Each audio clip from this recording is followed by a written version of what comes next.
আসসালামু আলাইকুম, কেমন আছেন সবাই? আশা করছি সবাই ভালো আছেন। আমি বেশ কিছুদিন হলো বাড়িতে আসছি। তো আসার পর আসলে এতটা অসুস্থ যে মানে পুরো বেডেই পড়ে গেছি। তো আমি তো চলে যাব বাড়ি। এই জন্য ভাবলাম যে আমি আসলে না থাকলে যে কোথায় কোথায় আমার গাছগুলা নষ্ট হয়ে যায় সেটা একটু ঠিক করার প্রত্যেকবারই চেষ্টা করি, কিন্তু আমার সময় হয়ে ওঠে না, কারণ আমি খুব কম সময়ের জন্য বাড়িতে আসি। তো ভাবলাম যেহেতু কাল চলেই যাব, এই জন্য আমার বাথরুমে কিছু শোপিজের মধ্যে আমি আর্টিফিশিয়াল গাছ তো আমি রাখি না, আমি বেশিরভাগ কাঁচা গাছ দিয়ে ডেকোরেশন করি। তো ভাবলাম এগুলো একটু পরিবেশন মানে ঠিকঠাক করি। তো যাই হোক, আসলে শরীরটা খুব খারাপ লাগছিল, তারপরে মনে হলো যে কাজের মধ্যে থাকলে একটু মাইন্ডটা ফ্রেশ হবে। এই জন্য বিকেলের দিকে সব একটু গাছপালাগুলো দেখছিলাম। আর এখানে হচ্ছে আম্মু একটা লেটুস গাছ লাগিয়েছে, খুব সুন্দর হয়েছে। আমিও লাগিয়েছি আমাদের ওই বাড়িতে, আম্মু আমাকে এর আগে কিনে দিয়েছিল। এদিকে হচ্ছে এটা একটা অনেক পুরনো হয়ে গেছে এই গাছটা। এটা হচ্ছে পাথরকুচি গাছ, ফুল খুব সুন্দর, মাশাআল্লাহ খুব সুন্দর ফুল হয়েছে।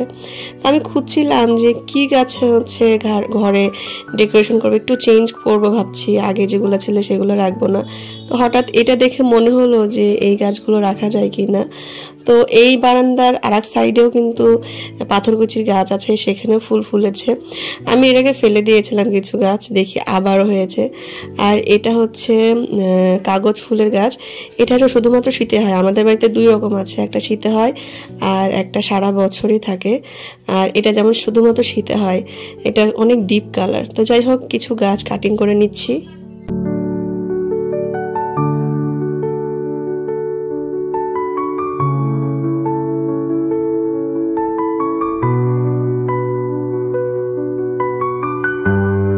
আমার মতো গাছপ্রেমী কারা কারা আছেন অবশ্যই আমাকে জানাবেন। আমি আসলে যেখানেই যাই সেখানেই মনে হয় যে একটু গাছ দিয়ে পরিবেশটা একটু চেঞ্জ করি, কারণ আর্টিফিশিয়ালের থেকে না আমার হচ্ছে ন্যাচারাল জিনিস দিয়ে ঘর সাজানো খুব পছন্দ।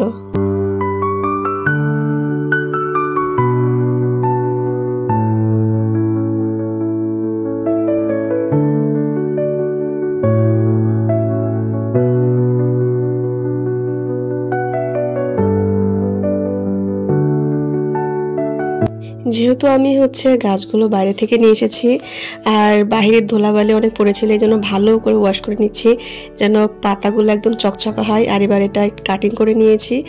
তো এটা হচ্ছে মানি প্ল্যান্টের গাছ, আর এটা একটা হচ্ছে এটা কি বলে ভুলে গেছি গাছ আর কি। যাই হোক, আমি গাছের তেমন একটা নাম জানি না।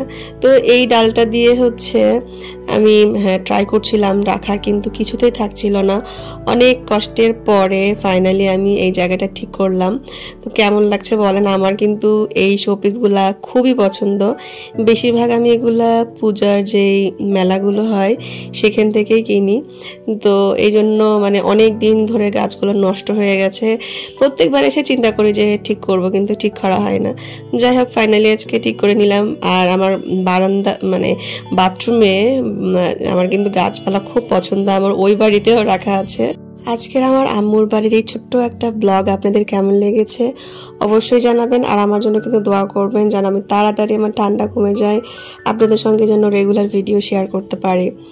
আর আপনারা কেমন আছেন অবশ্যই জানাবেন। আমার ইউটিউব ফ্যামিলিকে আমি ভীষণ ভালোবাসি। সবাই ভালো থাকবেন। আল্লাহ হাফেজ।